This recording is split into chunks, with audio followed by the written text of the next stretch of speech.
Hello guys, మన 100 films challenge లా మన 9th film వచ్చేసి సాంప్రదాయని సుబ్బిని శుద్ధపూసిని మన శివాజీ అన్నది. సినిమా అయితే సూపర్ ఉంది ఫ్రెండ్స్. మన సినిమా కాన్సెప్ట్ దేని మీద ఉంటది అంటే ఒక ఎస్ఐ మర్డర్ కేసు మీద ఉంటది. అంటే వాళ్ళ కొడుకు, ఈ శివాజీ వాళ్ళ కొడుకు ఎస్ఐనే ఒక అతన్ని షూట్ చేశాడు నార్మల్ గా కామెడీగా. షూట్ చేయడం వల్ల స్టోరీ మొత్తం దాని మీద నడుస్తుంది.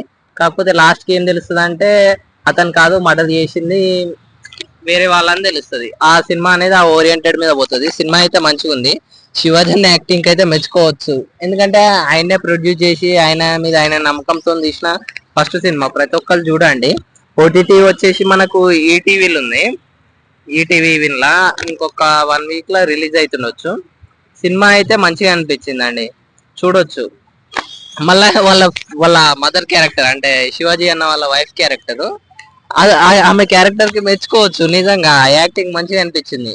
మీరు ఆ యాక్టింగ్ చూసినైతే అంటే ఒక క్రైమ్ స్టోరీ మీద పోతుంది. కాకపోతే వీళ్ళది గిట్లా ఒక క్రిమినల్ ఫ్యామిలీ లెక్కలో ఉంటది. లాస్ట్ కోల్ మర్డర్ చేసిరో మీరు గిజేని గిట్లా చాలా మంచిగా ఉంటది సినిమా. ఇట్లా ఇంట్రెస్టింగ్ అనిపిస్తుంది అన్నట్టు చూసిన కొద్ది. కామెడీ ఇంట్రెస్టింగ్, మళ్ళా మధ్యలో హాలీ అన్న వస్తాడు. అన్న యాక్టింగ్ చాలా మంచిగా అనిపిస్తుంది సినిమా. మళ్ళా ఇక మన నెక్స్ట్ ఫిలిం వచ్చేసి బ్యాండ్ మేళం అనుకుంటున్నా, చూడాలి. మళ్ళా ప్రసాద్ ఎక్స్ లో రివ్యూ తీసుకుంటా. బ్యాండ్ మేళం ఫస్ట్ రివ్యూ అంటే ఫస్ట్ నేను పబ్లిక్ తోని ఫస్ట్ తీసుకునే రివ్యూ బ్యాండ్ మేళం అని నా మనసులో అనుకుంటున్నా. కానీ అవుతుందా కాదా చూడాలి.